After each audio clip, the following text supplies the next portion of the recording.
Shalom teman-teman semuanya. Hari ini kita akan bahas renungan firman dan juga kesaksian tentang yang namanya keajaiban Tuhan. Aku percaya ini pasti bisa menolong setiap dari kita supaya imannya bisa bangkit kembali. Maka itu sebelum kita dengar, kita mulai dengan doa terlebih dahulu yuk sama-sama. Tuhan Yesus yang baik, hari ini kami rindu untuk dengar dari Tuhan. Kami butuh mukjizat-Mu. Dan yang percaya salah satu awal permulaan mukjizat adalah ketika kamu buka hati dan sediain waktu untuk firman-Mu. Biarlah Engkau yang berbicara lewat firman-Mu yang ajaib, sehingga iman kami sesungguh-sungguh dibangkitkan, pengertian kami bisa dibikin semakin sempurna, dan kuasa-Mu mengalir hari ini lewat renungan yang dibagikan. Kami percaya ada kemenangan terjadi dalam hidup kami hari ini. Kami adalah hamba dan anak-Mu, kami siap mendengarkan-Mu sepenuhnya. In Jesus' name we pray, Amen. Teman-teman, hari ini aku pengen kasih sebuah kesaksian asli yang sangat memberkati hidupku, dan aku percaya juga akan sangat menguatkan imanmu. Ini adalah kesaksian dari seorang bernama Adrian dari Amerika. Ketika Adrian lahir dan masih baby, tentu seperti bayi-bayi normalnya, dia dikasih yang namanya susu.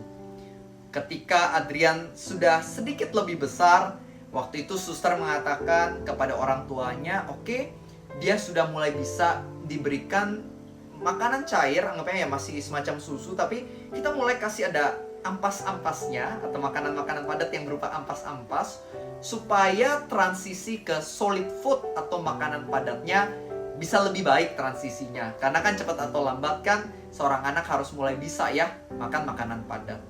Sehingga dilakukanlah dikasih makanan cair tapi mulai ada ampasnya. Dan ketika Adrian makan ini, dia itu sakit parah sekali, demam, panas, meriang, dan lain-lain. Jadi dokter melakukan pengecekan, dan ketika dokter melakukan pengecekan, dokter menemukan ternyata Adrian memiliki kelainan di bidang pencernaan. Jadi pencernaannya ini gak normal, dan itu membuat Adrian itu harus dapat nutrisi dengan cara diinfus. Gak bisa makan makanan padat seperti manusia normal. Dan karena nutrisinya cuma dari diinfus ini, dari kecil Adrian itu banyak mengalami gangguan kesehatan. Selama 11 tahun hidup, itu setiap tahunnya sekitar 3 bulan itu pasti ada di dalam yang namanya rumah sakit, harus dirawat karena banyak gangguan, banyak efek-efek negatif yang dialami oleh Adrian. Jadi nggak mudah bagi Adrian dan juga orang tuanya, banyak penderitaan. Hingga akhirnya setelah sekitar 11 tahun, dokter melihat bahwa keadaan Adrian ini sudah semakin parah keadaannya. Jadi dokter bilang kepada orang tua dari Adrian, "Bapak, Ibu, setelah saya cek, ini bisa-bisa tahun depan Adrian udah nggak ada. Kemungkinan besar umurnya Adrian tinggal 1 tahun lagi. Maka itu saya sarankan, coba bikin dia happy. Bawa dia ke tempat yang ingin dia kunjungi, karena umurnya udah nggak lama lagi." Tentu sebagai orang tua yang mendengar berita ini dari dokter, itu menghanyutkan hati mereka, itu membuat mereka sangat amat sedih. Tapi ya mereka berusaha untuk melakukan yang terbaik untuk Adrian. Jadi mereka berpikir, kira-kira apa ya yang bisa kita berikan untuk Adrian di sisa hidupnya. Mereka pikir kalau bawa ke pantai atau bawa ke gunung, fisiknya takut gak kuat. Ya mereka berpikir, oh mereka punya ide. Gimana kalau kita bawa Adrian ke Bethel Church Conference? Karena mereka biasanya suka dengar Bethel Church secara online, gereja cukup besar di Amerika. Tapi mereka belum pernah datang secara onsite karena cukup jauh dari kota mereka. Tapi mereka pikir ya udah kita bawa aja ke acara conference ini. Ini pasti bikin Adrian senang. Jadi mereka akhirnya pergi ke conference tersebut, dan setelah pendetanya khotbah, pendetanya bertanya, siapa di sini yang mau didoakan? Adrian angkat tangan, dan ada volunteers yang menanyakan, apa yang bisa aku doakan buat kamu? Adrian mengatakan, aku punya gangguan pencernaan. Akhirnya volunteers ini mendoakan. Setelah mendoakan, orang tuanya bertanya kepada Adrian, apakah kamu merasa sesuatu yang berbeda? Tapi Adrian mengatakan, ya biasa aja sih, nggak berasa apa-apa. Mamanya bilang, ya udah nggak apa-apa. Singkat cerita, mereka waktu itu pergi makan siang ke sebuah restoran. Orang tuanya makan, sedangkan Adrian tentu nggak bisa makan makanan padat. Tapi orang tuanya biasa mengizinkan Adrian untuk pesan makanan, supaya dia bisa menghirup bau atau wangi dari makanan ini, dan juga bisa main dengan makanan tersebut. Supaya Adrian merasa dia di-include atau diikut sertakan dengan makan siang yang ada. Jadi waktu itu Adrian pesen breadstick. Nah ketika orang tuanya lagi makan, tiba-tiba Adrian bilang, aku mau pesen breadsticknya lagi. Orang tuanya bilang, nggak bisa. Tadi kan kamu udah pesen, udah dapat. Ngapain beli lagi? Terus Adrian bilang, udah habis. Orang tuanya langsung kaget, hah? Udah habis? Apa maksud kamu udah habis? Dan Adrian bilang, iya udah habis, aku udah makan, aku udah habisin. Orang tuanya kaget setengah mati. Hah? Kamu makan? Kenapa orang tuanya kaget? Karena biasa makan semangka aja. Yang semangka kan mayoritas tuh air ya. Apa sih cuma dikit-dikit tuh sebenarnya semangka? Mayoritas air. Itu aja biasa Adrian tuh udah sakitnya parah banget. Ini makan breadstick. Anggapnya makanan yang sangat amat makanan padat. Wah, mereka deg-degan, mereka pikir apa yang akan terjadi sama Adrian. Tapi ternyata Adrian gak kenapa-napa. Jadi singkat cerita, orang tuanya bawa ke dokter yang biasanya merawat atau ngecek Adrian. Dan ketika dokter ini ngecek, dokter ini sampai melongo dan dia bilang, it's a miracle. Ini sebuah keajaiban. Setelah aku melakukan pengecekan, ternyata pencernaan Adrian udah sempurna kayak manusia normal, kayak manusia biasa. Dia nggak punya penyakit langka itu lagi, pencernaannya udah pulih, udah sembuh total. Luar biasa banget, mukjizat terjadi di dalam hidup Adrian. Dan sekarang Adrian bisa menikmati berbagai macam makanan padat, pizza, spaghetti, semua dia bisa makan sekarang. And it's a miracle. Nah, sama halnya di dalam kehidupan setiap dari kita. Mungkin hari ini kita ada yang mengalami sesuatu yang serupa dengan Adrian. Kita mengalami keadaan yang kelihatannya mustahil. Kita merasa utang kita udah terlalu banyak, nggak mungkin lunas rasanya. Mungkin kita punya penyakit yang kata dokter udah nggak ada obatnya. Mungkin kita merasa keluarga kita sangat berantakan. Suami istri berantem, anak dan orang tua berantem, kakak dengan adik pecah. Kita merasa udah nggak mungkin pulih. Ada yang udah bertahun-tahun mencoba punya anak tapi nggak bisa punya anak. Aku nggak tahu keadaan mustahil apa yang sedang kamu alami hari ini.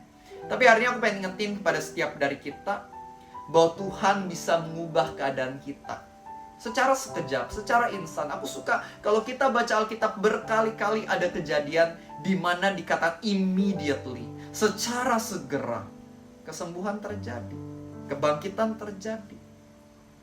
Anggapannya masalah yang udah bertahun-tahun seperti wanita pendarahan 12 tahun dikatakan immediately pendarahannya sembuh.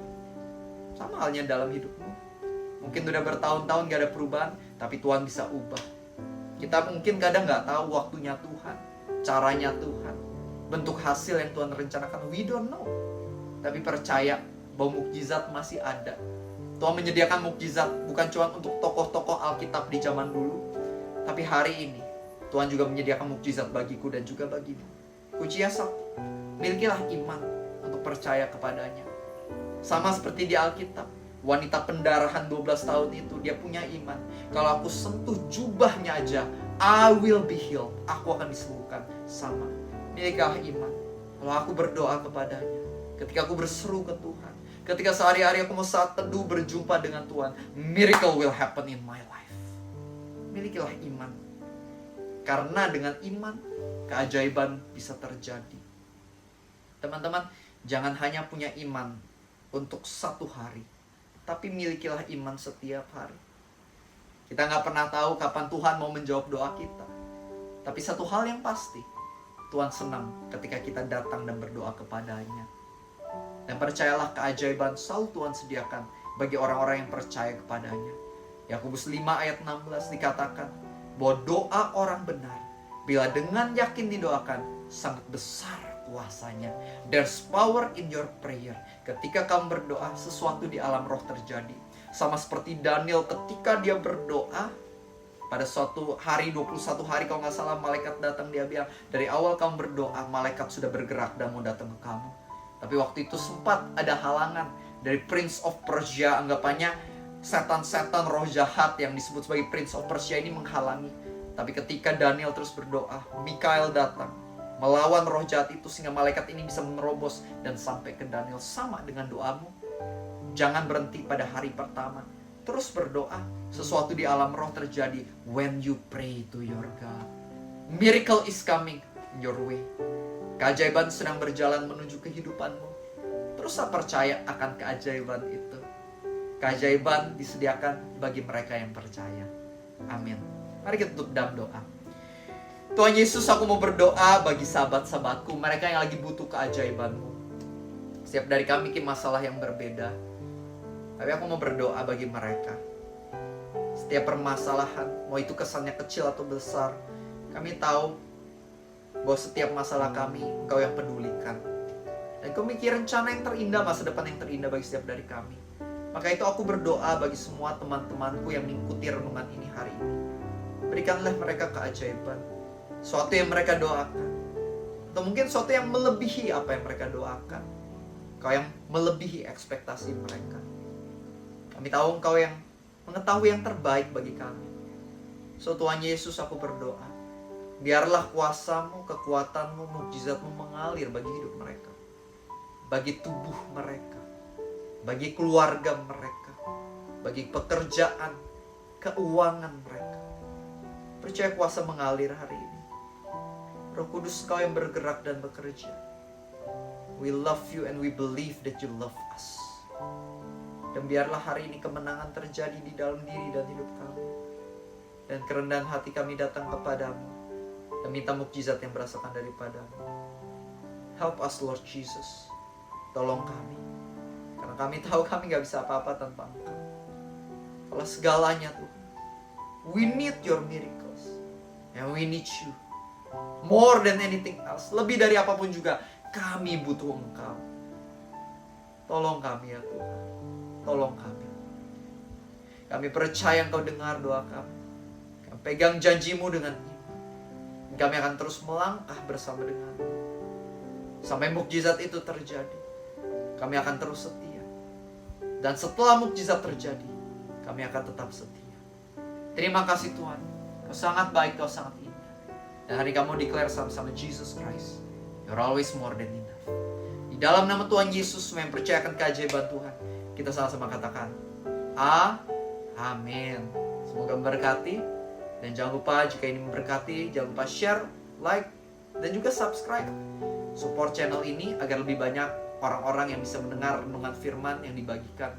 Kita bisa menjadi saluran keselamatan ketika kita mau melakukan hal sesederhana, mau share kepada keluarga, kepada teman-teman, kepada grup yang ada di WhatsApp kamu. Kamu percaya renungan ini pasti bermanfaat dan bisa menolong setiap dari kita yang lagi punya masalah dan butuh keajaiban. Dan aku bakal upload renungan baru di esok hari. Jadi jangan lupa di esok hari ikuti juga renungan terbaru supaya kamu juga bisa diberkati setiap harinya. Itu aja untuk hari ini. Maju terus dalam Tuhan, and God bless you always.